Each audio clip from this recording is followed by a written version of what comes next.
মনে করেন আপনি একটা মেয়েকে লালন পালন করছেন, পরে পরে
আসসালামু আলাইকুম।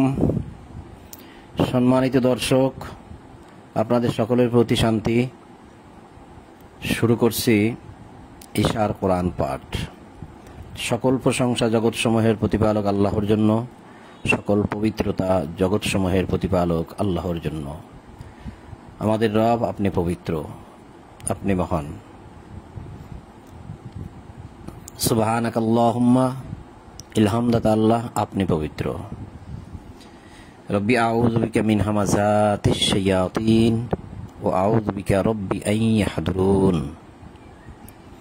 বিসমিল্লাহির রহমানির রহিম। 59 নম্বর সূরা হাশরের 18 নম্বর আয়াত থেকে পাঠ শুরু। সূরা হাশর আয়াত 18। আল্লাহ বলছেন, হে বিশ্বাসীগণ, তোমরা আল্লাহকে ভয় করো। প্রত্যেকেই ভাবিয়া দেখুক আগামী কল্যের জন্য সে কি অগ্রিম পাঠাইয়াছে। প্রত্যেকে ভাবিয়া দেখুক সে আগামীকালের জন্য অগ্রিম বা আগে আগে কি পাঠাইয়াছে। আর তোমরা আল্লাহকে ভয় করো। তোমরা যাহা করো আল্লাহ সে সম্পর্কে অবহিত। প্রত্যেকেই ভাবিয়া দেখুক, আপনি, আমি, আমরা সবাই ভাবি আগামীকালের জন্য আমরা কি পাঠিয়েছি। আগামীকাল অর্থাৎ আজকে যদি আমি মরে যাই, তাহলে এর পরের থেকে এই দুনিয়া আমার জন্য আর নাই। সম্পূর্ণ বিষয়টা চলে যায় পরকাল ভিত্তিক, আগামীকাল থেকেই। তার মানে আমি দুনিয়ায় নাই, আমার মৃত্যু হয়ে গেছে, এখন আমাকে আবার উঠতে হবে আল্লাহর সম্মুখে, বিচারের সম্মুখীন হব আমি, আল্লাহর সামনে দাঁড়িয়ে আমাকে হিসাব দিতে হবে। হিসাবটা যে দেব, সেই হিসাবের জন্য আমি কি পাঠিয়েছি। অর্থাৎ আজকে আমি যে কর্ম করি, যে কাজ করি, যা বলি, যা করি, সবই কিন্তু লেখা হয়ে যাচ্ছে। এমনভাবে লেখা হয়ে যাচ্ছে যে আমি ইচ্ছা করলে সেখান থেকে কিছু বাদ দিতে পারবো না। কোটি কোটি মিলিয়ন ডলার ঘুষ দিয়েও বলতে পারবো না যে আমি যে ওই একটা অপরাধ করেছি, ওই অপরাধটা তুমি ওখান থেকে মুছে ফেলো, ওখানে লিখিও না। এই বলার সুযোগও নাই, কারণ কে লেখে তাকে আমি দেখিও না। তাহলে যা করছি সবই লেখা হচ্ছে। ভালো কাজ করতেছি, কোরআন পড়ে শোনাচ্ছি, কোরআন পড়তেছি, আমিলও সলে করতেছি, ইমান এনেছি, যা করেছি তাও লেখা হয়ে গেছে। এগুলো সব আগামীকালের জন্য সব লেখা হয়ে গেছে। সেখান থেকে আমি আর কিছুই বাদ দিতে পারি না। আল্লাহ বলছেন যে প্রত্যেকেই ভাবিয়া দেখুক আগামী কল্যের জন্য, মানে আগামীকালের জন্য সে কি অগ্রিম পাঠাইয়াছে। যে হিসাবটা আমি দেব, যে জান্নাত আমার দরকার, তার জন্য আমি কি এখন আমল করে করে সেগুলো পাঠাই দিলাম বলতে আমি তো আর পাঠাচ্ছি না, আমি আমল করেছি, সেগুলো লেখা হয়ে গেছে, এটাই পাঠাই দেওয়া। আর তোমরা আল্লাহকে ভয় করো। তোমরা যা করো, এই আমি যা কিছু করি, এই যেটা বললাম, কোরআন পড়ি, পড়ে শোনাই, ভালো কাজ করি, মন্দ কাজ করি, ব্যভিচার করি, জেনা করি, সুদ খাই, ঘুষ খাই, যেটা করি, ভালো কাজ মন্দ কাজ যেটা করি, আল্লাহ সে সম্পর্কে অবহিত। তাআলামুন, এ বিষয়ে আল্লাহ এলেম রাখেন, অর্থাৎ জ্ঞান রাখেন, আল্লাহ জানেন যা করি আমি।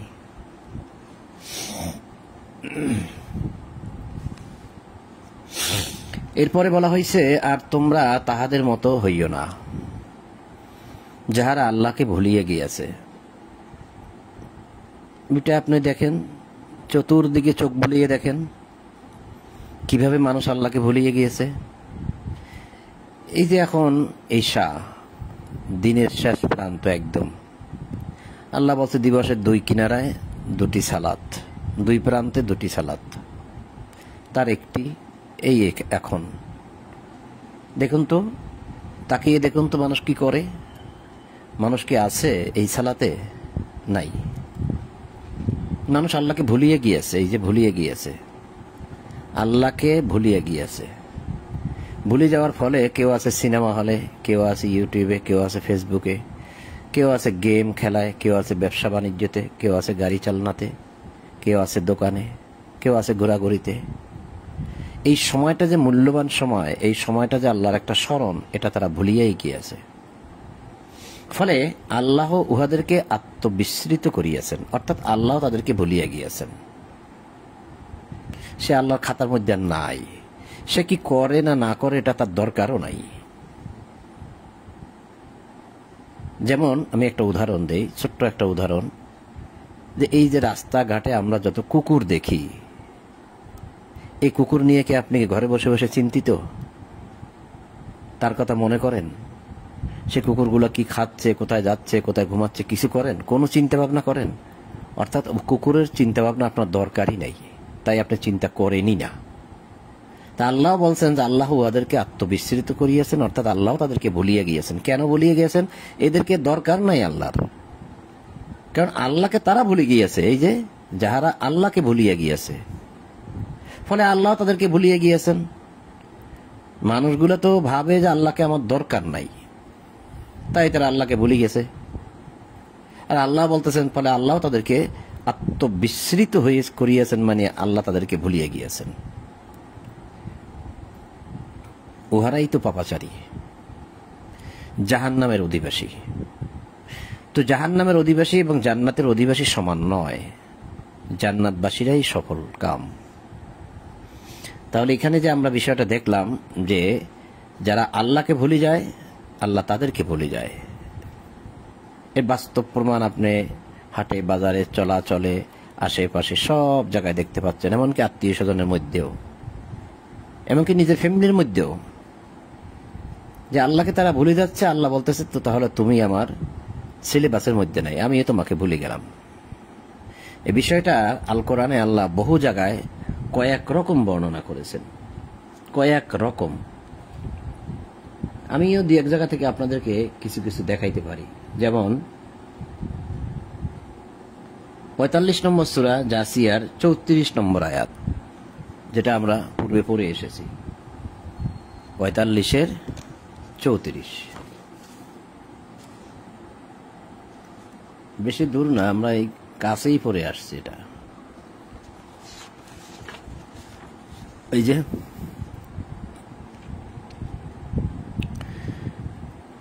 আর বলা হইবে আজ, মানে বিচার দিবসে বলা হইবে, আজ আমি তোমাদেরকে বিস্মৃত হইব, মানে আমি তোমাদেরকে ভুলে যাব। যেমন তোমরা এই দিবসের সাক্ষাৎকে বিস্মৃত হইয়াছিলে, অর্থাৎ এই দিবসের সাক্ষাৎকারকে তোমরা ভুলে গিয়েছিলে। আমার সামনে যে উঠে দাঁড়াতে হবে, আমার সামনে যে হিসাব দিতে হবে, আমি যে তোমাদেরকে বিচার করব, তোমাদের বিচার যে আমি করব, এই বিষয়গুলো তোমরা দুনিয়া থাকতে ভুলে গিয়েছিলে। ফলে আজকে আমিও তোমাদেরকে ভুলে গেলাম। এই যে তোমরা এই দিবসের সাক্ষাৎকারকে বিস্মৃত হইয়াছিলে, তাই আজ আমি তোমাদেরকে বিস্মৃত হইব। এই বিস্মৃত শব্দটা দেওয়াতে অনেকেই কিন্তু বিষয়গুলো বুঝেন না। এই শব্দের অর্থ হচ্ছে অবাক হওয়া, ভুলে যাওয়া, বিস্মৃত হওয়া ইত্যাদি ইত্যাদি, আরো কয়েক রকম হতে পারে। মূল কথা হচ্ছে ভুলে যাওয়া। এটা নানসাকুম কামা নাসিতুম, এই নানসা নাসি শব্দের অর্থ হচ্ছে ভুলে যাওয়া। তাহলে এখানে আল্লাহ বললেন যে আর বলা হবে, আজ আমি তোমাদেরকে ভুলে যাইব, যেমন তোমরা এই দিবসের সাক্ষাৎকারকে ভুলিয়া গিয়াছিলে। তোমাদের আবাসস্থল হইবে জাহান্নাম, এবং তোমাদের কোনো সাহায্যকারী থাকিবে না। লিকা ইয়াউমিকুম হাজা, এই দিনের যে লিকা মানে মোলাকাত, মানে সাক্ষাৎ, এই দিনটাকেই তোমরা ভুলে গিয়েছিলে। ফলে তোমাদেরকে আমিও ভুলে গেলাম, তোমাদের ঠিকানা হবে কি জাহান্নাম। দেখলাম আমরা এটা আরো দেখতে পারি কয়েক জায়গা থেকে, যেগুলো আমরা পড়ে আসছি এবং অনেকবার আপনাদেরকে আমরা দেখিয়েছি। সেটা ছিল কি, এটা আরো একদিন দেখাইতে গিয়ে লাইভ বন্ধ হয়ে গেছিল, সেটা দেখাইতে পারিনি সেই দিন, কিন্তু আগে দেখিয়েছি। সেটা কি, ২০ নম্বর সূরা তহার ১৭ থেকে পড়বেন। ১৭ নয়, এর আগে আরো এক আয়াত থেকে আগে থেকে পড়বেন। ১৬, এই পৃষ্ঠায় ১৬ আছে, ১৬ থেকে পড়বেন। এই ১৬ থেকে পড়ে এদিকে যাবেন। এর সাথে এরা সম্পূর্ণ সম্পর্ক। তো ১৬ থেকে পড়ে যখন আপনি এইদিকে যাচ্ছেন, এখানে এসে ১২৪, ১২৫, ১২৬ সমাধানটা পাবেন। কি সেটা? আল্লাহ বলছেন যে আমার স্মরণে বিমুখ থাকিবে, অবশ্যই তাহার জীবনযাপন হইবে সংকুচিত, এবং আমি তাহাকে কিয়ামতের দিন উঠাবো অন্ধ অবস্থায়। আমান আরাদা আন যিকরি ফাইন্না লাহু মাঈশাতান দানকা ওয়া নাহশুরুহু ইয়াওমাল কিয়ামাতি আমা। এই আমা শব্দের অর্থ হইছে অন্ধ। ইয়াওমাল কিয়ামা অর্থাৎ কিয়ামতের দিন, ওয়া নাহশুরুহু অর্থাৎ জমায়েত হওয়া বা হাসর হওয়া। তাকে হাসরের দিন, হাসরের কিয়ামতের দিন উঠানো হবে অন্ধ অবস্থায়। আমান আরাদা আন যিকরি, যে আমার স্মরণে বিমুখ ছিল। আমার জিকিরে মানে আমার স্মরণে, আমি যে কি বলেছি, তাদের উপর কি দায় দায়িত্ব দিয়েছি, সেগুলো সে পালন করে না, সে ভুলেছিল। অর্থাৎ এই কিতাবের আয়াতগুলো সে পড়ে নাই, আয়াত বাস্তবায়ন করে নাই, সে ভুলেছিল। ফাইন্না লাহু মাঈশাতান দানকা, তার জীবনযাপন হবে সংকুচিত। চতুর্দিক থেকে তার জীবন যেমন ছোট হয়ে আসবে, সে কোনো শান্তি পাবে না। এরকম করে করে সে তো একসময় মরে যাবে, আর কিয়ামতের দিন আমি তাকে উঠাবো আমা, অন্ধ করে। এই কথাটা কার জন্য, কি বলছেন আল্লাহ? একটু ভয় লাগতেছে কি আমাদের? তো সেই বিচার দিবসে আমরা বলবো, বা সে বলবে, কলা, সে বলবে, রব্বি, হে আমার রব, লিমা হাসারতানি আমা, কেন আপনি আমাকে হাসর করালেন আমা, অন্ধ অবস্থায়? আজকে আমি কেন কিছু দেখতে পাচ্ছি না, কেন কেন আমি অন্ধ? অকদ কুনতু বাসীরা, অথচ আমি ছিলাম দৃষ্টিশক্তি সম্পন্ন, চক্ষুমান, চক্ষুষ্মান, অর্থাৎ বাসীরা, অর্থাৎ আমার দৃষ্টি ছিল, আমি সব দেখতে পেতাম পৃথিবীতে বসে, কিন্তু আজ আমি আমা, অন্ধ। কলা, তাকে বলা হবে, কাযালিকা আতাতকা আয়াতুনা, তোমাকে কি দেওয়া হয় নাই আমাদের আয়াতগুলো? আতাতকা আয়াতুনা, তোমাকে দেওয়া হয় নাই, এখানে অনুবাদ আসছে যে আসিয়াছিল। তিনি বলবেন, এইরূপ আমার নিদর্শনাবলী তোমার নিকট আসিয়াছিল। তা আসিয়াছিল মানে এখানে আতা শব্দের অর্থ দেওয়া হয়েছে আশা, আর এখানে মিলে যাচ্ছে যে আতা শব্দের অর্থ আতাতকা আয়াতুনা। আতাতকা, তোমাকে কি দেওয়া হয় নাই? আয়াতুনা, আমাদের আয়াতগুলোকে। ফানাসিতাহা, তুমি তো তা ভুলেছিলে। তোমাকে আয়াত দেওয়া হয়েছিল, সে আয়াত তুমি ভুলেছিলে। ওয়াকাযালিকা লিয়াউমা তুনসা, ঠিক সেভাবেই আজ তোমাকেও ভুলে যাওয়া হলো। ফানাসিতাহা, তুমি ছিলে ভুলে, তুনসা, তোমাকেও ভুলে যাওয়া হলো। তাহলে দেখেন, যারা এই পৃথিবীতে এই আয়াত পড়ে না, আয়াতুনা, আয়াতের ধারে কাছেও নাই, আল্লাহ তাদের সাবজেক্ট নয়, অর্থাৎ মানে তারা আল্লাহর সাবজেক্ট নয়, তারা আল্লাহর সাবজেক্ট নয়। যারা আল্লাহর আয়াতকে পড়বে, বাস্তবায়ন করবে, তারা হবে আল্লাহর সাবজেক্ট। তাহলে যে ব্যক্তি আল্লাহর এই স্মরণ থেকে, এই আয়াতের স্মরণ থেকে, আয়াতের বিধিবিধান থেকে যে দূরে থাকবে, তাকে আল্লাহ কিয়ামতের দিন অন্ধ করে উঠাবে, আর আল্লাহ তাকে সেই দিন ভুলে যাবে। স্পষ্ট কথা, যা আপনি পড়লেই দেখতে পাচ্ছেন। এই সূত্রটা শুরু হয়েছে একদম, মানে খুব সুন্দর করে ধীরে ধীরে পড়বেন, একদম এখান থেকে 16 নম্বর আয়াত, 20 নম্বর সূরা তাহার 116 নম্বর আয়াত থেকে পড়ে যাবেন, তাহলে এটা আপনি ক্লিয়ার বুঝতে পারবেন ইনশাআল্লাহ। আরো একটা আয়াত দেখাই দিই, সেটা হচ্ছে সূরা আরাফের 51 নম্বর আয়াত।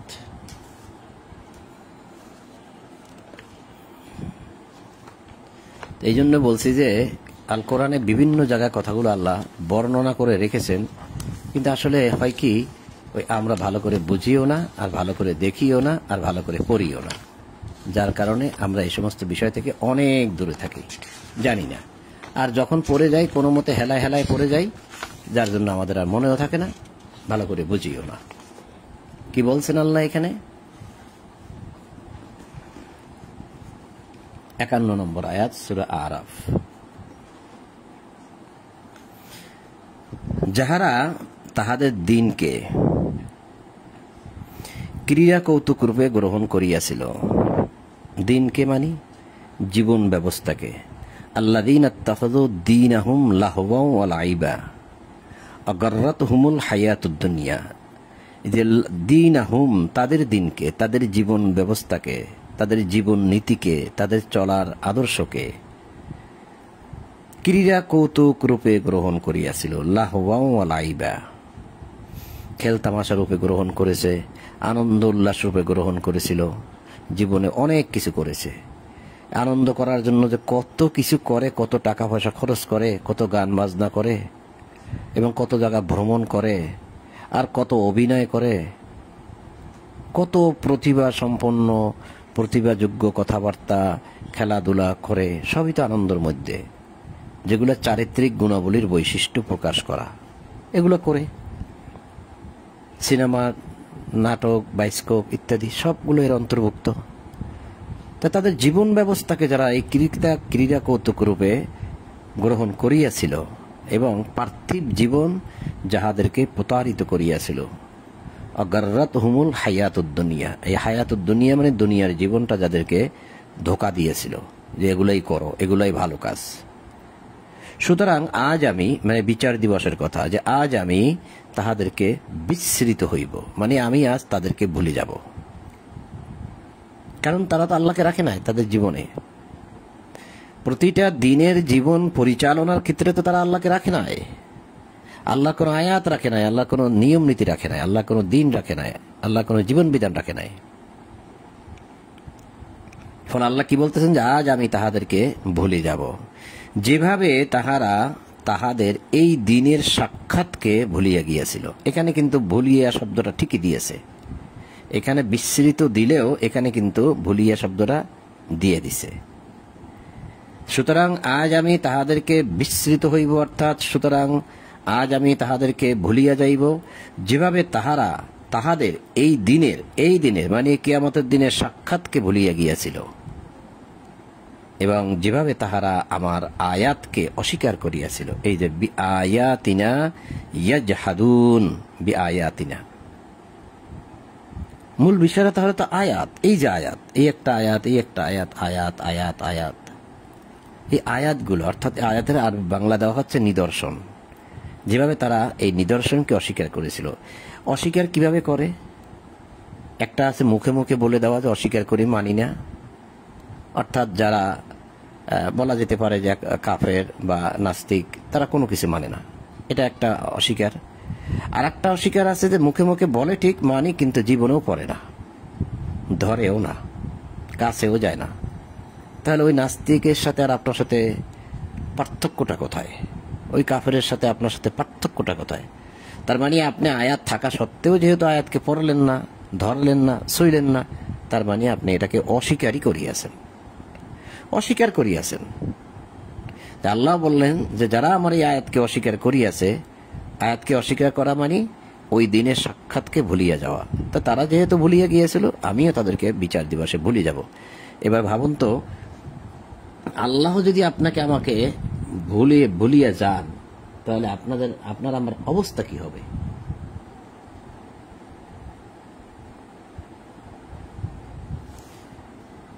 আল্লাহ যদি আপনাকে আমাকে ভুলে যায়, তাহলে অবস্থা কি হবে? আমি আরেকটি আয়াত, যেখানে ওই 20 নম্বর সূরাটা পড়েছিলাম তো, 123-24 পড়েছিলাম তো, কিন্তু একটা আয়াত ওখানেই কাছাকাছি ছিল, এটা দেখানো হয় নাই, যে অন্ধ করে উঠাবে আল্লাহ বলছে, কিন্তু অন্ধর আগে আরেকটা কথা আছে এখানে, সেটা দেখানো হয় নাই।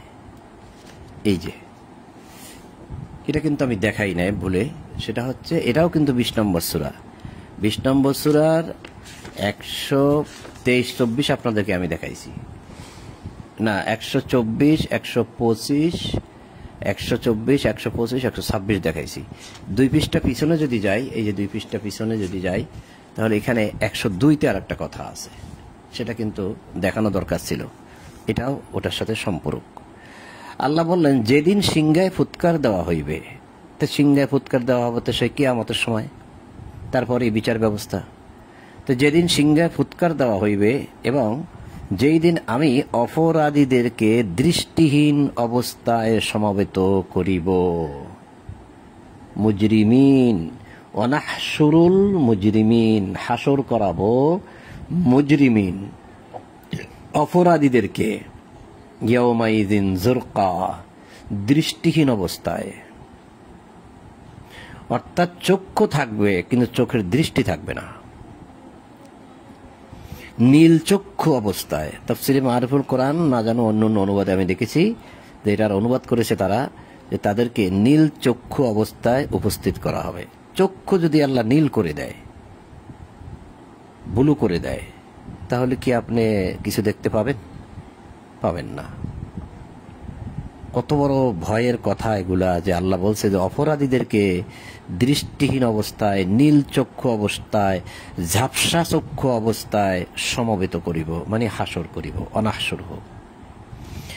যারা এই বিষয়গুলো বুঝেন এবং শুনেন এবং বোঝার চেষ্টা করেন, তারা ভাবতে পারেন যে আমরা কিসের মধ্যে আছি। মা খালাকতুল জিন্না ওয়াল ইনসা ইল্লা লিয়াবুদুন, মানুষ আর জিনকে সৃষ্টি করা হয়েছে ইবাদতের জন্য, কিন্তু আমরা কি করতেছি দুনিয়ায় বসে? আমাদের প্রতিটি পদক্ষেপ, প্রতিটি কাজ এবং প্রতিদিনের কর্ম সব কিছুই যেন পরকাল ভিত্তিক হওয়ার কথা ছিল, পরকাল ভিত্তিক। তো পরকাল ভিত্তিক হলে আমি যা করছি আজকে ভালো ভালো কাজ, সেগুলো আমি আগেই পাঠিয়ে দিলাম, যেন ওই দুনিয়ায় বসে বা ওই পুরীতে বসে বা পরকালে বসে আমি শান্তিতে বসবাস করতে পারি। এই তো আগে আগে পাঠাই দেওয়া। যেমন আপনি এখান থেকে বিদেশে গেলেন, আবুধাবিতে গেলেন, দুবাইতে গেলেন, সেখানে গিয়ে টাকা পয়সা যেগুলো কামাই করতেছেন প্রতি মাসে মাসে বাংলাদেশে পাঠাই দিচ্ছেন 50,000 60,000 টাকা। টাকাগুলো ব্যাংকে জমা করতেছে বা ঘরে জমা করতেছে, বাস ওখানে আপনি 5-10 বছর 20 বছর চাকরি করে এসে ওই টাকা দিয়ে এসে বাংলাদেশে ভালো একটা ব্যবসা করতেছেন, বাড়িঘর তৈরি করতেছেন, শান্তিতে আরামায়েসে বসবাস করতেছেন। তাহলে বিদেশে কেন গেলেন? এই বাংলাদেশে এসে সুখ শান্তির জন্য। আগে আগে কামাই করছেন, আগে আগে সব টাকা পয়সা পাঠাই দিচ্ছেন। তো এটাও ঠিক তাই, যে আমি এখানে বসে যা কিছু করি না কেন সব আগে আগে পাঠাই দিতে হবে। সেই কথাই আল্লাহ এখানে বলছে, যেটা আমি আজকে শুরু যে আয়াতখানা পড়েছিলাম সেই আয়াতখানার মধ্যে এটাই লেখা আছে। আবার পড়ে শোনাই। সেটা ছিল কি, যে এই যে সূরা হাশরের 18 নম্বর আয়াত, এখানে আল্লাহ বলছে যে, হে বিশ্বাসীগণ, তোমরা আল্লাহকে ভয় করো, প্রত্যেকেই ভাবিয়া দেখুক আগামী কল্যের জন্য সে কি অগ্রিম পাঠাইয়াছে। আগামীকালের জন্য অর্থাৎ সেই কিয়ামতের জন্য, মানে জান্নাতে থাকার জন্য সে কি আগে পাঠাইয়াছে, সে ভাবিয়া দেখুক কি পাঠাইছি আমি। আপনি বা কতটুকু পাঠাইছেন, আমি বা কতটুকু পাঠাইছি, এই পাঠানোতে কি হবে নাকি আরো পাঠাইতে হবে? আর যারা মোটেই নাই এই কোরআনের ধারে কাছে, তারা তো কিছুই পাঠায় নাই। আর তোমরা আল্লাহকে ভয় করো, তোমরা যাহা করো আল্লাহ সে সম্পর্কে জানেন। অবহিত মানে তিনি জানেন কি করি আমি, ভালো করি না মন্দ করি, আল্লাহ বলছেন আমি সব জানি।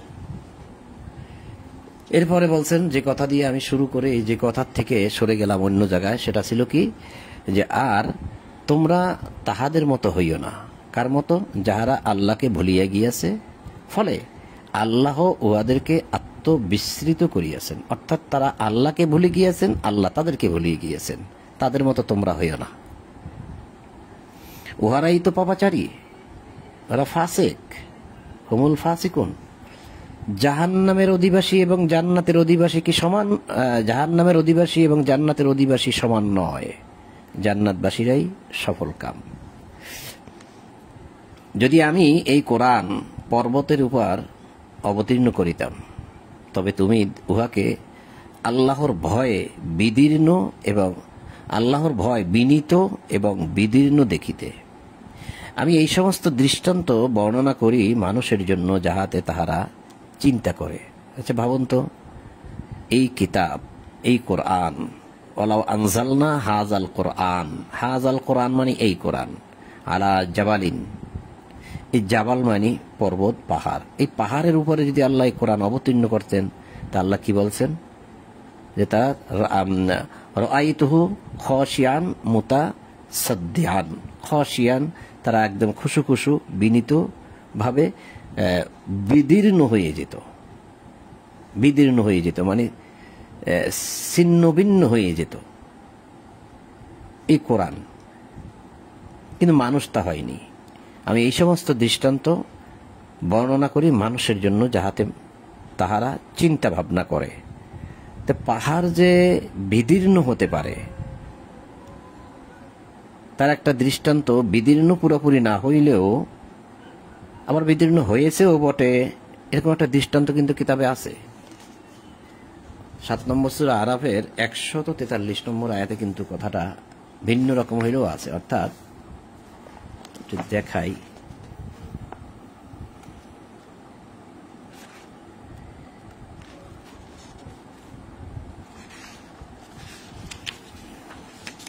এই যে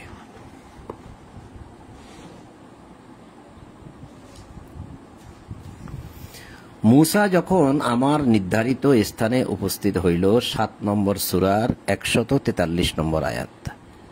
মূসা যখন আমার নির্ধারিত স্থানে উপস্থিত হইল এবং তাহার প্রতিপালক তাহার সঙ্গে কথা বলিলেন, কথা, তখন সে বলিল, মূসা বলিল, হে আমার প্রতিপালক, আমাকে দর্শন দাও, মানে আমাকে দেখা দাও। এই যে ক্বালা রব্বি, মূসা বলল, আরিনি, আমাকে দেখা দাও, আনজুর ইলাইকা, আমি তোমাকে দেখব। হে আমার রব, হে আমার রব, আমাকে দর্শন দাও, আমাকে দেখা দাও, আমি তোমাকে দেখিব। আল্লাহ বললেন, আল্লাহ বললেন, লাম তারানি, তুমি আমাকে কখনোই দেখিবে না। ওয়ালাকিন ইনজুর ইলাল জাবাল, এই যে জাবাল, পাহাড়, উনজুর বলো, তুমি বরং দৃষ্টি দাও বা দেখো, আমাকে দর্শন দাও, আমি তোমাকে দেখিব। তিনি বলিলেন, তুমি আমাকে কখনোই দেখিতে পাইবে না, তুমি বরং পাহাড়ের প্রতি লক্ষ্য করো, উহা স্বস্থানে স্থির থাকিলে তুমি আমাকে দেখিবে। পাথর যদি পাহাড় যদি এখন যেভাবে আছে ঠিক সেভাবেই স্বস্থানে যদি স্থির থাকে, তাহলে বোঝা যাবে তুমি আমাকে দেখতে পাবে। যখন তাহার প্রতিপালক পাহাড়ে জ্যোতি প্রকাশ করিলেন, তখন উহা পাহাড়কে চূর্ণ বিচূর্ণ করিল। খেয়াল করেছেন? এই যে ফালাম্মা তাজাল্লা, যখন সে তাজাল্লি বা জ্যোতি বা নূর নিক্ষেপ করিল তার রব লিল জাবালে জালাহু দাক্কাও অখর্রা মূসা সাইকা, তখন সে জাবাল পাহাড় চূর্ণ বিচূর্ণ হয়ে গেল এবং মূসা সংজ্ঞাহীন হয়ে পড়িল, মূসা জ্ঞান হারাই ফেলল।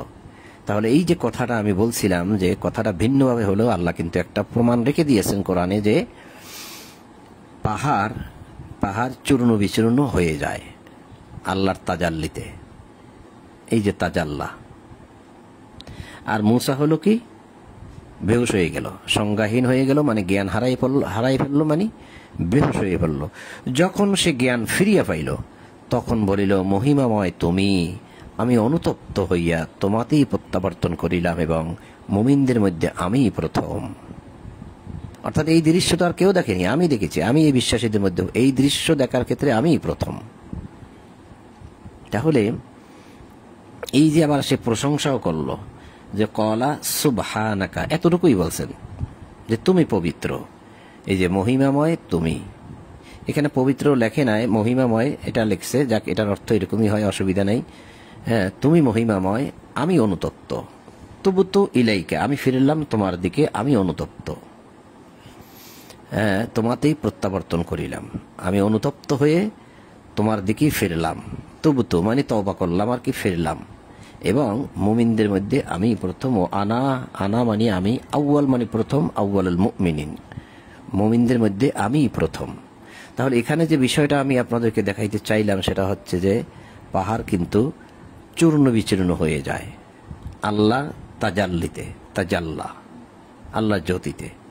তো এখন এই বিষয়টা এখান থেকে এরকমভাবে একটুখানি দেখাইলাম এই কারণে যে আল্লাহ এখানে বললেন, রাসূলুল্লাহকে বলছেন, এই আয়াতখানা সূরা হাশরের 21 নম্বর আয়াত, যে আমি যদি এই কোরআন পর্বতের উপরে অবতীর্ণ করিতাম, তবে তুমি উহাকে আল্লাহর ভয়ে বিনীত এবং বিদীর্ণ দেখিতে। বিদীর্ণ মানে ফুটো হয়ে যাওয়া, চূর্ণ বিচূর্ণ হয়ে যাওয়া, ভেঙে যাওয়া, এরকম আর কি, বিদীর্ণ দেখিতে।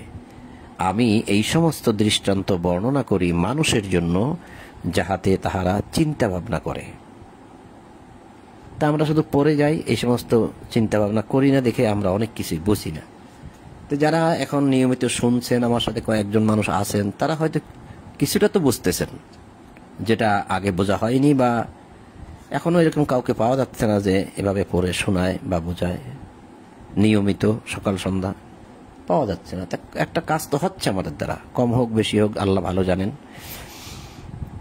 তিনি আল্লাহ, তিনি ব্যতীত কোনো ইলাহ নাই, তিনি আল্লাহ, তিনি ছাড়া কোনো মান্য নাই, অর্থাৎ মানা যায় এমন কেউ নেই তিনি ছাড়া। আরবিটা কি? হু আল্লাহ, তিনি আল্লাহ, আল্লাযী, যিনি, লা ইলাহা ইল্লা হু, মানা যায় এমন কেউ নেই তিনি ছাড়া, লা ইলাহা ইল্লা হু, তিনি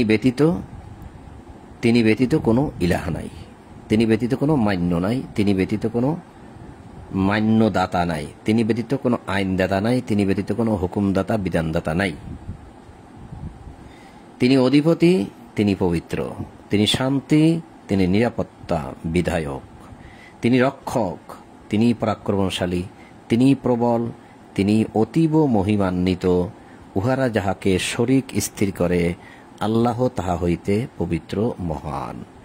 এই আয়াতটা আমি বাংলায় পড়ে গেছি, যদিও এর অর্থ অনেকেই জানে না বা অনেকেই পড়া হয় না, কিন্তু আরবিটা কিন্তু অনেক মানুষে জানে, নামাজেও পড়ে, বিভিন্ন সময়ও পড়ে। সেটা কি? হুয়াল্লাহুল্লাযী লা ইলাহা ইল্লাহু।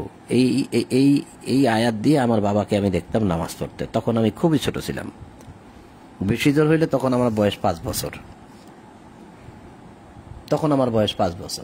আমি বসে থাকতাম পাশে, মাঝে মাঝে তার সাথে দাঁড়াইতাম, কিছু বুঝতাম না, কিন্তু দেখতাম সে সবসময় বলতো, সুর দিয়ে দিয়ে খুব সুন্দর করে বলতেন, হুয়াল্লাহুল্লাযী লা ইলাহা ইল্লাহু। এই যে এটা হুয়াল্লাহুল্লাযী লা ইলাহা ইল্লাহু আলিমুল গায়বি ওয়াশ শাহাদাতি হুয়ার রহমানুর রহিম। আমি মনে হয় এই আয়াতটা স্কিপ করে গেছি বলে এটা মনে হয় পড়া হয়নি, যে তিনি আল্লাহ, তিনি ব্যতীত কোনো ইলাহ নাই, তিনি অদৃশ্য ও দৃশ্যের পরিজ্ঞাতা, তিনি দয়াময় পরম দয়ালু। অর্থাৎ তিনি আলিমুল গায়ব ওয়াশ শাহাদা, তিনি দৃশ্য এবং অদৃশ্যের বিষয়ে সবকিছু জানেন। তো এটা পড়তেন যে হুয়াল্লাহুল্লাযী লা ইলাহা ইল্লাহু আলিমুল গায়বি ওয়াশ শাহাদাতি হুয়ার রহমানুর রহিম। হুয়াল্লাহুল্লাযী লা ইলাহা ইল্লাহু আল মালিকুল কুদ্দুসুস সালামুল মুমিনুল মুহাইমিনুল আজিজুল জব্বারুল মুতাকাব্বির সুবহানাল্লাহি আম্মা ইউশরিকুন। হুয়াল্লাহুল খালিকুল বারিউল মুসাউবিরু লাহুল আসমাউল হুসনা ইউসাব্বিহু লাহু মা ফিস সামাওয়াতি ওয়াল আরদ ওয়া হুয়াল আজিজুল হাকীম। এই ছিল সূরা হাশরের শেষ 3 আয়াত, যেটাকে অনেকেই বলে, অনেকেই পড়ে। আর আমি তো বললামই যে আমি আমার ছোটবেলায় একদম যখন বয়স 5-এর মতো হবে, 4-5-এর মতো হবে, ঠিক তখন আমি দেখতাম যে বাবাকে এই আয়াত 3টা দিয়ে, আরো অনেক আয়াত তো পড়তেন, কিন্তু এটাও মাঝে মধ্যে পড়তেন, সুর দিয়ে পড়তেন। আমার কাছে খুব ভালো লাগতো। কিন্তু পরে দেখলাম যেটা সেটা যাই হোক, তিনি তো আর অতটা জানতেন না। আল্লাহকে ভয় করে নামাজ পড়েছেন, এগুলা পড়েছেন, এখন সেটা আল্লাহ কি করবেন, কবুল করবেন কি করবেন না, আমার তো এগুলো কিছুই জানা নেই, কিছু বলতে পারবো না। এরকম তো কোটি কোটি মানুষ। কিন্তু পরবর্তীতে যখন জ্ঞান আসলো, যখন দেখলাম যে প্রতি ওয়াক্তে নামাজে যেভাবে নামাজ পড়া হয় এবং যেভাবে এগুলো পড়া হয়, আসলে এটার সাথে কোরআনের সাথে কোনো মিল খুঁজে পাওয়া যায় না, এতটুকুই দেখতে পাচ্ছি। পরে ওই সমস্ত বিষয়ে আমরা বেশি কিছু বলি না, বলার প্রয়োজনও মনে করি না এখন। এটা মানুষকে কোরআন পড়ে শোনানো এবং কোরআনের প্রতি মানুষকে আকৃষ্ট করা, কোরআন পড়ার জন্য মানুষকে উদ্বুদ্ধ করা। মানুষ যদি এটা বোঝে এবং দেখে, এরকম শুনতে শুনতে একসময় সে নিজে পড়বে, পড়তে পড়তে সে নিজেই একসময় সিদ্ধান্ত নেবে, নিজেই একসময় বুঝবে যে সে কি করবে। এই জ্ঞানটা আসতেও একটু সময় লাগে, এই বোঝার জ্ঞানটা আসতেও একটু সময় লাগে। মানুষের একটা জ্ঞান চলমান থাকে, ছোটবেলা থেকেই থাকে, এবং সেটা 15-16-20 বছর হইলে আবার আরো প্রকার হয়। কিন্তু এগুলো সবই হচ্ছে আবেগের জ্ঞান। তো আবেগে আমরা অনেক ধর্মকর্মই করি। তো কেউ আবেগের উপর থেকে যায়, আবার কেউ এই আবেগকে পরিবর্তন করি যখন আমাদের জ্ঞানের পরিপক্কতা আসে। জ্ঞানের পরিপক্কতা যখন আসে, তখন কিন্তু অনেকেই কিন্তু সে আবেগের মধ্যে থেকে যান, যারা গবেষণা করেন না।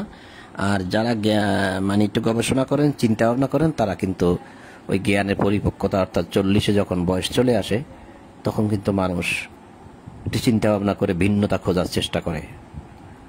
কারণ 46 নম্বর সূরা 15 নম্বর আয়াতেই বলা হয়েছে যে 40-এ তার পরিপক্কতা আসে, 40 বছর বয়সে। আর তখন সে প্রার্থনা করে, রব্বি আউজিনি আন আশকুরা নি'মাতাকাল্লাতী আন'আমতা আলাইয়া, ইত্যাদি ইত্যাদি প্রার্থনাও করে। তো সেটা আপনারা দেখে নেবেন 46 নম্বর সূরা আহকাফের 15 নম্বর আয়াতের শেষের অংশটা, এবং পুরো আয়াতটাই পড়বেন। সেখানে জ্ঞানের পরিপক্কতা বা শক্তি সামর্থ্যর যে বিষয়টা, সেটাও কিন্তু ওখানে আল্লাহ রেখেছেন, বলেছেন যে এটা মানুষের সবার ক্ষেত্রেই যে একদম হয়ে যাবে তা না, কারো কারো ক্ষেত্রে দিয়ে মানুষ ওই সময়ই বেশি পরিপক্কতা হয়। তো যাই হোক, এটা এখন আমরাও প্রথম বুঝতাম না, যে এখন পড়তে পড়তে হয়তো ওরকম একটা সময় আমাদের আসছে, হয়তো কিছু একটা বুঝছি, এটাই আর কি। তো সূরা হাশর কিন্তু এখানেই পড়া শেষ হলো 24 নম্বর আয়াত পর্যন্ত। এখন আমরা যাচ্ছি 60 নম্বর সূরা মুমতাহিনায়। এটা আমাদের একটা ধারাবাহিকভাবে পাঠচক্র, আমরা দীর্ঘদিন ধরে এটা পড়ে যাচ্ছি। যতদিন আল্লাহ আমাদেরকে তৌফিক দেন, সুযোগ দেন, বাঁচিয়ে রাখেন, ইনশাআল্লাহ চলবে। এরপরে যে দায়িত্ব নেয় সে করবে এটা, আর যদি কেউ দায়িত্ব না নেয় তো নাই, এই আর কি। তো 60 নম্বর সূরা মুমতাহিনা শুরু থেকে পড়ছি। বিসমিল্লাহির রহমানির রহিম। ইয়া আইয়ুহাল্লাযীনা আমানু লা তাত্তাখিযু আদুওয়ি ওয়া আদুওয়াকুম আউলিয়া আতুলকুনা ইলাইহিম বিল মাওয়াদ্দাতি ওয়াকাদ কাফারু বিমা জাআকুম মিনাল হক আচ্ছা, এরকম ভাবে পড়ে গেলে তো অনেকেই অনেক কিছু বোঝেন না। অত অল্প একটু পড়লাম, বাংলা অনুবাদ হচ্ছে হে বিশ্বাসীগণ। এখানে মুমিনগণ লেখছে, আমি মুমিনগণ বলি না, কারণ আমানু শব্দের অর্থ হয়েছে বিশ্বাসী, ইমানদারগণ বা বিশ্বাসীগণ, যারা বিশ্বাস এনেছো। আমানু শব্দের আর একটা অর্থ আছে নিরাপত্তা। আবার এর অর্থ হয় যারা নিরাপত্তার চাদরের মধ্যে আসতে চাচ্ছ, বা যারা নিরাপত্তার মধ্যে আসতে চাচ্ছ বা এসেছো, এরকম অর্থ হয়। তো এই একই কথা হচ্ছে। আবার বিশ্বাসী কিন্তু জেনারেল অর্থ, আপনি যে জেনারেল অর্থ নিরাপত্তা নেন তাহলে কিন্তু হয় না। তা যাই হোক, এখানে আছে মুমিনগণ। মুমিন শব্দটাও কোরআনে অনেক অনেক জায়গায় আছে, কিন্তু সেটাও বিশ্বাসী। কিন্তু এখানে যেহেতু মুমিন শব্দগুলো নাই, আছে বিশ্বাসী আমানু, তাই আমি বলি বিশ্বাসীগণ। হে বিশ্বাসীগণ, তোমরা আল্লাহ আমার শত্রু ও তোমাদের শত্রুকে বন্ধুরূপে গ্রহণ করিও না। এই কথাগুলো কিন্তু আমরা পূর্বে অনেক পড়ে আসছি, যে তোমরা ইহুদি খ্রিস্টানদেরকে বন্ধুরূপে গ্রহণ করিও না, এমনকি যারা মুনাফিক তাদেরকেও। হ্যাঁ, তাহলে ইহুদি খ্রিস্টানদেরকে বন্ধুরূপে গ্রহণ করতে আল্লাহ নিষেধ করেছেন। আর এখানে বলছে তোমরা আমার শত্রুকে আর তোমাদের শত্রুকে বন্ধুরূপে গ্রহণ করিও না। এখানে বলা হয়েছে আউলিয়া। আউলিয়া অর্থ বন্ধু, আবার আউলিয়া অর্থ অভিভাবক। আউলিয়া অর্থ বন্ধু, আউলিয়া অর্থ অভিভাবক, দুটোটাই আপনি পাবেন, কোরআনেই পাবেন এবং অভিধানেও তাই আছে। তাহলে তাদেরকে তোমরা অভিভাবক রূপে গ্রহণ করিও না, অথবা বন্ধুরূপে গ্রহণ করিও না। তোমরা উহাদের প্রতি বন্ধুত্বের বার্তা প্রেরণ করিতেছ, অথচ উহারা তোমাদের নিকট যে সত্য আসিয়াছে তাহা প্রত্যাখ্যান করিয়াছে। এই কিতাব, এই সত্য তারা মানে না, তারা প্রত্যাখ্যান করতেছে, আর তোমরা তাদের সাথে বন্ধুত্ব করার জন্য বার্তা পাঠাচ্ছ।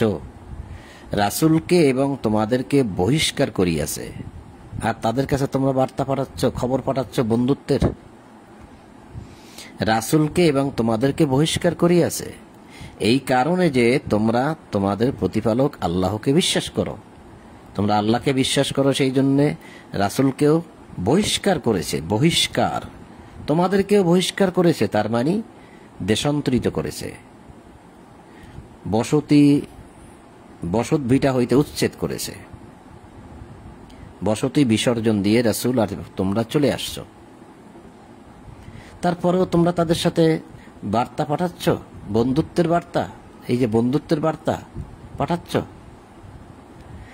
যদি তোমরা আমার পথে জিহাদের উদ্দেশ্যে এবং আমার সন্তুষ্টি লাভের জন্য বাহির হইয়া থাকো, তবে কেন তোমরা উহাদের সঙ্গে গোপনে বন্ধুত্ব করিতেছ?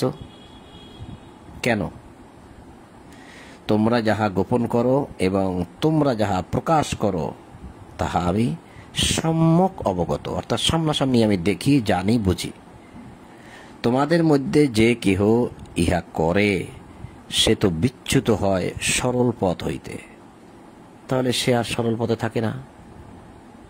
ফাকাদ দাল্লা সাওয়া আস-সাবিল, সে আর সরল পথে থাকে না যে এই কাজটা করে। যারা এত ক্ষতি করে তারপরেও তাদের সাথে তোমাদের বন্ধুত্ব। এখনো যদি একটু ভিন্নভাবে দেখি, যদিও এভাবে দেখাটা ঠিক না, সরি বলতেছি আগেই, যে যারা এত ক্ষতি করতেছে, এত মানুষকে হত্যা করতেছে, সে মানুষ যেই হোক, সে মুসলিম হোক আর অমুসলিম হোক, শিশু নারী নির্বিশেষে সকলকে হত্যা করতেছে। আজকেও একটা খবরে দেখলাম যে 100 কতজন একসাথে মেরে ফেলছে আজকে। এই 100 80 90 এখন প্রতিদিনই মেরে ফেলতেছে একসাথে। খাবার দেবে দেখিয়ে আসতেছে, সামনে আনতেছে, মেরে ফেলতেছে গুলি করে করে। আর এমনিতেই ওরা এখন মরা, কারণ আসতেও পারে না খাওয়ার অভাবে। ওরা এমনিতে খাওয়ার অভাবে নাকি বহু মরে যাচ্ছে। মা শুধু সন্তানের দিকে চেয়ে চেয়ে দেখতেছে যে আমার ছেলে মরে যাচ্ছে না খেয়ে। মা নিজেও না খেয়ে মরে যাচ্ছে। এই অবস্থা। না খেয়ে রাখাটাই একটা বড় অস্ত্র হিসাবে, হাতিয়ার হিসাবে ব্যবহার করা হচ্ছে। তো যারা এই কাজগুলো করতেছে, এই আরব দেশের মধ্যে সবাই তাদের সাথে বন্ধুত্ব করতেছে। এটা কি মিথ্যে? আজ পর্যন্ত কেউ শক্তভাবে কোনো প্রতিবাদও করে না আরব বিশ্বে। এই উদাহরণটা দিয়ে তো আমরা এই কথাটা বুঝতে পারি যে আল্লাহ বলতেছেন যে রাসূলকে এবং তোমাদেরকে বহিষ্কার করিয়াছে এই কারণে যে তোমরা তোমাদের প্রতিপালক আল্লাহকে বিশ্বাস করো। ওই মানুষগুলো তো মুসলিম বা মুসলমান বলে দাবি করে। সঠিক হোক আর বেঠিক হোক সেটা তো আপনার আমার বিষয় না। তাদেরকে আল্লাহ সৃষ্টি করেছে এবং তাদেরকে রক্ষা করার দায়িত্ব বিশ্বের কোটি কোটি মুসলমানদেরকে দিয়েছে, মুসলিমদেরকে দিয়েছে। কিন্তু কেউ তো রক্ষা করে না, কেউ যাচ্ছে না তাদের পাশে দাঁড়াচ্ছে না। তা তোমাদেরকে বহিষ্কার করিয়েছে, এই যে বহিষ্কার করিয়েছে কি কারণে? যে তোমরা আল্লাহকে বিশ্বাস করো, এই যে আল্লাহতে বিশ্বাসী। যদি তোমরা আমার পথে জিহাদের উদ্দেশ্যে এবং আমার সন্তুষ্টি লাভের জন্য বাহির হইয়া থাকো, তবে কেন তোমরা উহাদের সঙ্গে গোপনে বন্ধুত্ব করিতেছ? দেখেন, সবাই কিন্তু তাদের সাথে বন্ধুত্ব ঠিকই রেখেছে। দুই একটা দেশ ছাড়া, দুই একটা দেশ আনুষ্ঠানিকভাবে ঘোষণা দিছে বা কিছু একটা করেছে, তাও অল্প, কয়েকদিন পরে আবার ঠিকই তারা বন্ধুত্ব করবে, তাও বোঝা যাচ্ছে। তোমরা যাহা গোপন করো এবং তোমরা যাহা প্রকাশ করো তাহা আমি সম্যক অবগত। তোমাদের মধ্যে যে কেহ ইহা করে সে তো বিচ্যুত হয় সরল পথ হইতে। তাহলে এরা কি কেউ সরল পথে আছে? নাই। তোমাদেরকে কাবু করিতে পারিলে উহারা হইবে তোমাদের শত্রু। যখন তোমরা একদম নরম হয়ে যাবে তখন আবার শত্রুতে পরিণত হবে এবং হস্ত ও রসনা দ্বারা তোমাদের অনিষ্ট সাধন করিবে এবং কামনা করিবে যে তোমরা কুফরি করো। তারাও চাইবে যে তোমরা তাদের মতো হয়ে যাও। তাদের মতো হয়ে গেলেই তো তারা কুফরি করে, অস্বীকার করে, তোমরা তাই করবে। তারাও চাইবে সেটা।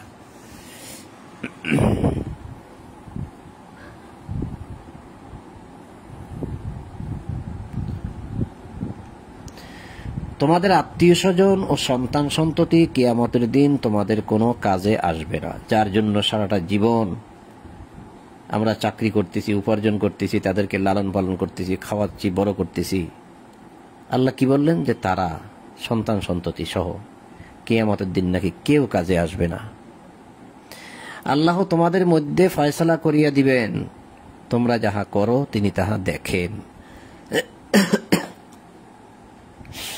আল্লাহু বিমা তা'মালুনা বাসীর, তিনি বাসীর, তিনি দেখেন, তিনি দৃষ্টি রাখেন। তোমাদের জন্য ইব্রাহিম ও তাহার অনুসারীদের মধ্যে রহিয়াছে উত্তম আদর্শ। ভাবছেন কি কখনো যে তোমাদের জন্য, অর্থাৎ আমাদের জন্য, ইব্রাহিম আর ইব্রাহিমের যারা অনুসারী ছিল সেই অনুসারীদের মধ্যেও আমাদের জন্য কি রহিয়াছে? উত্তম আদর্শ, উসওয়াতুন হাসানা। উসওয়াতুন হাসানা, উত্তম আদর্শ রয়েছে, জীবন নীতি রয়েছে, ধর্মবিধান রয়েছে, মিল্লাত রয়েছে, উত্তমটা ইব্রাহিমকে যারা অনুসরণ করেছে তাদের মধ্যেও রয়েছে। তা বলবেন আমরা তাদেরকে পাবো কোথায়? কেন তাদের সমস্ত কথাগুলো কি কোরআনে নাই? যতটুকু বলার প্রয়োজন মনে করছেন আল্লাহ সেগুলো কি বলেন নাই? ইব্রাহিম প্রসঙ্গে আল্লাহ যতগুলো কথা আনছেন সবগুলো আপনি সামনে নিয়ে আসেন, নোট করেন। ইব্রাহিমের অনুসারী কারা ছিল? ইব্রাহিমের অনুসারী ছিল ইব্রাহিমের সন্তানরা। ইসহাক ছিল, ইসমাইল ছিল, ইসহাকের পুত্র ছিল আবার ইয়াকুব, ইয়াকুবের পুত্র ছিল ইউসুফ। আপনারা কি এগুলো পড়েন নাই? পড়ছেন তো। তাদের ইতিহাসগুলো তো আল্লাহ কোরআনে বর্ণনা করেছে।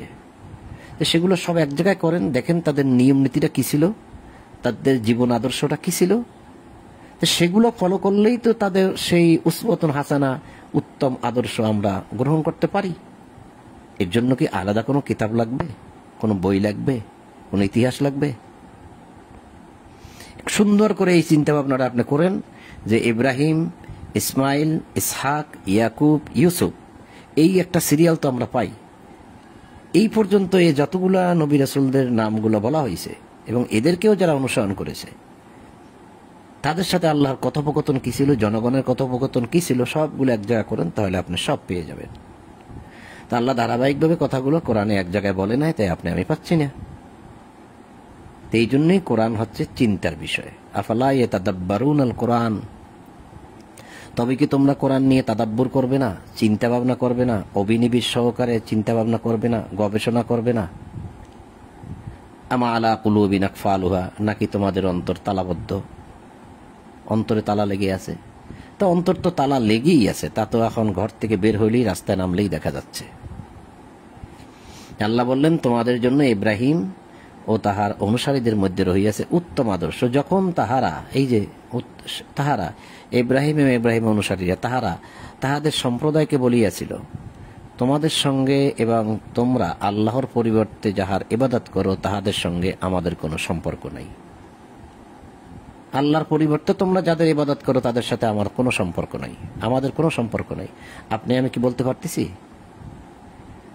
তাদের মধ্যে যে আদর্শরা, সেই আদর্শরা তো এটা, এই একটা আদর্শ, অনেক আদর্শের মধ্যে এটা একটা আদর্শ। তা আপনি আমি যে বলি যে তোমরা যাদের ইবাদত করো তাদের সাথে আমাদের কোনো সম্পর্ক নাই। তারা কিসের ইবাদত করে? এই যে ইবাদত, কিসের ইবাদত করে? মানুষের তৈরি করা ইবাদত করে। আল্লাহর দেখানো নিয়মে কেউ ইবাদত করে না। আপনি প্রমাণ দিতে পারবেন না যে আমি আল্লাহর দেখানো নিয়মে ইবাদত করি। কোরআনের বাহিরে যত ইবাদত আছে সব মানুষের তৈরি করা ইবাদত। তো যখন তাহারা তাহাদের সম্প্রদায়কে বলিয়াছিল, আপনি শুধু এটা মূর্তি পূজার দিকে নিলেই হবে না, যে সর্ববিষয়ে আসবে ইবাদতটা। যখন তাহারা তাহাদের সম্প্রদায়কে বলিয়াছিল, তোমাদের সঙ্গে এবং তোমরা আল্লাহর পরিবর্তে যাহার ইবাদত করো তাহার সঙ্গে আমাদের কোনো সম্পর্ক নেই, আমরা তোমাদেরকে মানি না। আপনি কি বলতে পারতেছেন যে তোমরা যে ইবাদতগুলো করো আমরা তোমাদেরকে মানি না? প্রমাণ দাও, ওই ইবাদত কোরআনে আছে কিনা? হ্যাঁ, কেউ কেউ বলে, কেউ কেউ বলে না যে তা না। আর একজন তো খুব সিরিয়াসলি বলেছিল, তার অবস্থা খুব এখন বেগতিক। আপনারা সবাই জানেন, সরি সবাই না, অনেকেই জানেন যে সে কোনো কিছুই মানে নাই, জনগণের কিছুই মানে নাই, এক আল্লাহতে সমর্পিত, যার জন্য তার অবস্থা খুবই খারাপ। এই তো ইব্রাহিমের আদর্শ সে মেনে নিল। তোমাদেরও আমাদের মধ্যে সৃষ্টি হইল শত্রুতা ও বিদ্বেষ চিরকালের জন্য, যদি না তোমরা এক আল্লাহতে ঈমান আনো। এক আল্লাহকে। এখন মুখে মুখে বলি যে আমরা আল্লাহতে ঈমান আনি, আবার কাজ যেগুলো করি সেগুলো করি সব মানুষের তৈরি করা নিয়মে, মানুষের তৈরি করা ইবাদতে। তাহলে আল্লাহতে ঈমান আনা হলো? তবে ব্যতিক্রম তাহার পিতা ইব্রাহিম প্রতি, তাহার পিতার প্রতি ইব্রাহিমের উক্তি, একটা কথা ইব্রাহিম বলেছিল, এটা ব্যতীত। সেটা কি? যে আমি নিশ্চয়ই তোমার জন্য ক্ষমা প্রার্থনা করিব। ইব্রাহিম তার পিতাকে বলেছিল যে আমি তোমার জন্য আল্লাহর কাছে ক্ষমা চাব। এখন যেহেতু সে এটা ভুলবশত হোক না জেনে হোক সে বলেই ফেলছিল, তো সেটা সে পরবর্তীতে পূর্ণ করছে, সে কথা আল্লাহ বলছে। এবং তোমার ব্যাপারে আল্লাহর নিকট আমি কোনো অধিকার রাখি না, আমি ক্ষমা চাইব। ইব্রাহিম ও তাহার অনুসারীগণ বলিয়াছিল, ইব্রাহিমও বলেছিল, ইব্রাহিমের অনুসারীগণও বলিয়াছিল, হে আমাদের প্রতিপালক, হে আমাদের রব, আমরা তোমারই উপর ভরসা করিয়াছি, তোমারই অভিমুখী হইয়াছি এবং তোমারই প্রত্যাবর্তন তো তোমারই নিকট। হে আমাদের প্রতিপালক, তুমি আমাদেরকে কাফিরদের পীড়নের পাত্র করিও না।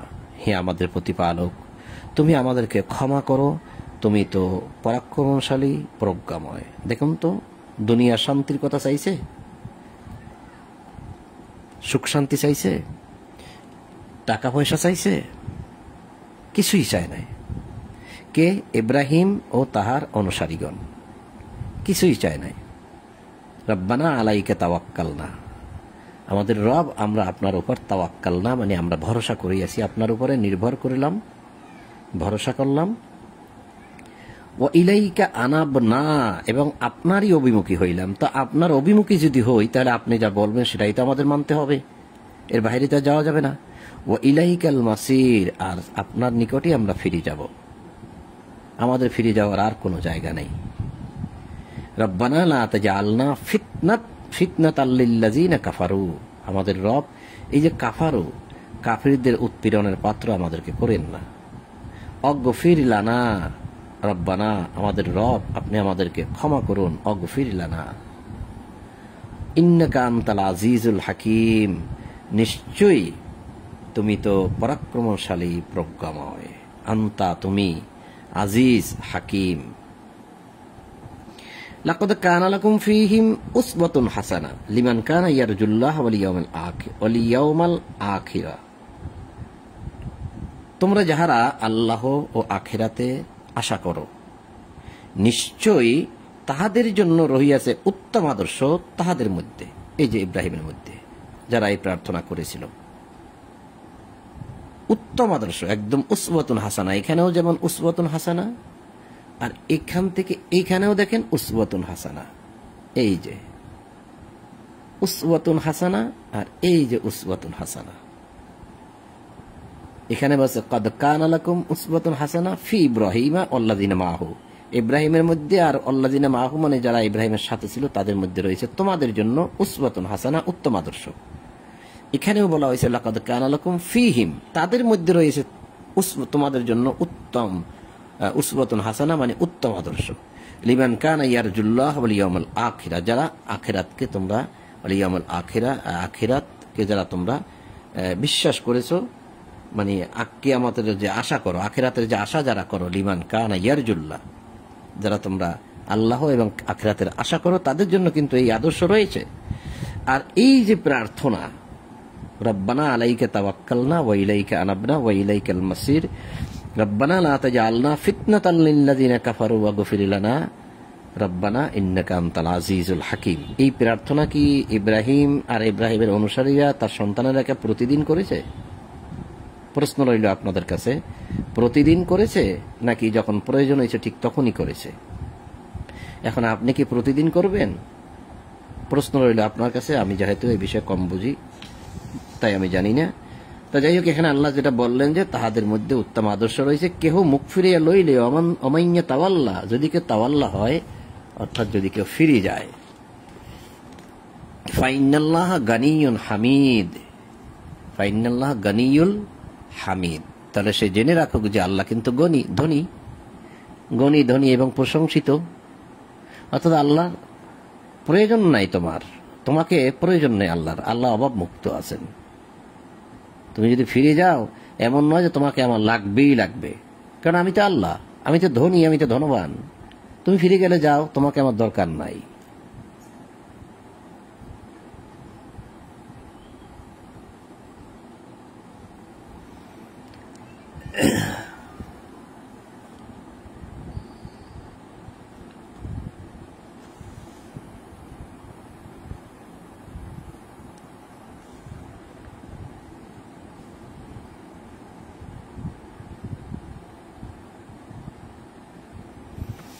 আর তিনটি আয়াত পড়ি। চেয়েছিলাম এখানে একটা রুকু আছে, এটা এখানে শেষ করে দিতে। যাহাদের সঙ্গে তোমাদের শত্রুতা রহিয়াছে সম্ভবত আল্লাহ তাহাদের ও তোমাদের মধ্যে বন্ধুত্ব সৃষ্টি করিয়া দিবেন। আল্লাহ সর্বশক্তিমান এবং আল্লাহ ক্ষমাশীল পরম দয়ালু। তাহলে এখানে কিন্তু আবার আল্লাহ দেখাই দিলেন যে যাদের মধ্যে তোমাদের সাথে কি রয়েছে, শত্রুতা রয়েছে, আল্লাহ কিন্তু ইচ্ছা করলে তাদের সাথে তোমাদের বন্ধুত্ব সৃষ্টি করে দিবেন। দিনের ব্যাপারে যাহারা তোমাদের বিরুদ্ধে যুদ্ধ করে নাই, কিছু কিছু মানুষ আছে দেখবেন যে আপনাকে সাহায্য করতে না পারলেও আপনার ক্ষতি করে না, কোনো অপরাধও করে না, ক্ষতিও করে না, আপনাকে কোনো কিছুই করে না, ক্ষতি হোক এমন কিছু করে না। তো যারা এই দিনের ব্যাপারে তোমাদের বিরুদ্ধে যুদ্ধও করে নাই এবং তোমাদেরকে স্বদেশ হইতে বহিষ্কারও করে নাই, অন্যরা করেছে, তারা কিন্তু করে নাই, তাহাদের প্রতি মহা অনুভবতা প্রদর্শন ও ন্যায় বিচার করিতে আল্লাহ তোমাদেরকে নিষেধ করেন না। আল্লাহ তো ন্যায়পরায়ণদেরকে ভালোবাসেন। তো এখানে যে বিষয়টা এখন এখানে বেরিয়ে আসলো যে তাদের প্রতি মহা অনুভবতা প্রদর্শন করা এবং ন্যায় বিচার করা, তাদের ন্যায় বিচার করা। তো এখন রাসূল এবং রাসূলের সঙ্গী সাথী যারা ছিল তাদের প্রতি যদি ন্যায় বিচারের ভারটা নাই থাকতো তাহলে এটা কারা করেছে? সে সময় কারা করেছে? তারাই তো করেছে। আর এখন তারা যেহেতু নেই, এখন যারা দায়িত্বপ্রাপ্ত থাকবেন মুমিনদের মধ্যে তারা করবে। তা মুমিনদের মধ্যে ইমাম থাকবেন অর্থাৎ নেতা থাকবেন, মুমিনদের মধ্যে বিচারক থাকবেন, উলিল আমর থাকবেন। আমর অর্থ আদেশ দাতা, উলু অর্থ দাতা, আমর অর্থ আদেশ দাতা। তা আদেশটা কি দেবে? এই লোককে কি ফাঁসি দিতে হবে, না জেলখানায় পড়তে হবে, নাকি 100টা বেত্রাঘাত করতে হবে? যত রকম আদেশ আছে এবং যেখানে যেখানে লোক পাঠানোর আদেশ আছে, মানুষের কল্যাণের জন্য যত কাজ করা লাগে সে সমস্ত আদেশ আছে, কে দেবে? উলিল আমর, আদেশদাতা বা আদেশের অধিকারী যারা, তারা দেবে। তো তারাই তো ন্যায় বিচার করবে। তো এখন আপনি যদি বলেন যে আমার কোনো ইমাম টিমাম দরকার নাই, আমার কোরআন হচ্ছে আমার ইমাম, তা কোরআন আপনাকে বিচার করে দিবে? কোরআন কিভাবে বলবে? কোরআনের মধ্যে বিধানগুলো আছে, সেগুলো আপনি বাস্তবায়ন করবেন, তাই তো? তো কোরআন তো আপনার বিচার ওইভাবে করবে না। কোরআন কি নিজে থেকে আপনি 100টা বেত্রাঘাত করবে? তো অনেকেই বলেন, সেজন্য কথাটা একটু বললাম, যেটা ভাবুন যে আমার ইমাম দরকার নেই, আমার ইমাম কোরআন। এটা তো ভাই অহংকারী কথা, এভাবে না বলাটাই তো ভালো। আল্লাহ তো বিনয়ী হইতে বলছে, তাই না? তো যাই হোক, তাহাদের প্রতি মহা অনুভবতা দেখানো এবং ন্যায় বিচার করা আল্লাহ তোমাদেরকে নিষেধ করে নাই। আল্লাহ তো ন্যায়পরায়ণদেরকে ভালোই বাসেন। ইন্নাল্লাহ ইউহিব্বুল মুকসিতিন, যারা ন্যায়পরায়ণ তাদেরকে আল্লাহ হিব্বু করেন, অর্থাৎ ভালোবাসেন। আল্লাহ কেবল তাহাদের সঙ্গে বন্ধুত্ব করিতে নিষেধ করেন যাহারা দ্বীনের ব্যাপারে তোমাদের বিরুদ্ধে যুদ্ধ করিয়াছে, তোমাদেরকে স্বদেশ হইতে বহিষ্কার করিয়াছে এবং তোমাদের বহিষ্করণে সাহায্য করিয়াছে। উহাদের সঙ্গে যাহারা বন্ধুত্ব করে তাহারা তো জালিম। উহাদের সঙ্গে যাহারা বন্ধুত্ব করে তাহারা তো জালিম। তো এই বিষয়টা আর বলতে হচ্ছে না, বুঝেই গেছেন আপনারা। তো সম্মানিত বন্ধুগণ, 60 নম্বর সূরা মুমতাহিনার 9 নম্বর আয়াত পর্যন্ত আমরা পড়লাম। পরবর্তীতে ইনশাআল্লাহ 10 থেকে পাঠ শুরু করব। তা আজ এই পর্যন্তই, আজ আর নয়। তা আপনাদের সকলের প্রতি শান্তি, সালামুন আলাইকুম। আর সকল প্রশংসা জগৎসমূহের প্রতিপালক আল্লাহর জন্য। শুরুটা করছিলাম জগৎসমূহের প্রতিপালক আল্লাহর কথা দ্বারা, আবার শেষটাও করছি জগৎসমূহের প্রতিপালক আল্লাহর প্রশংসা দ্বারা শেষ করলাম। আলহামদুলিল্লাহি রাব্বিল আলামিন।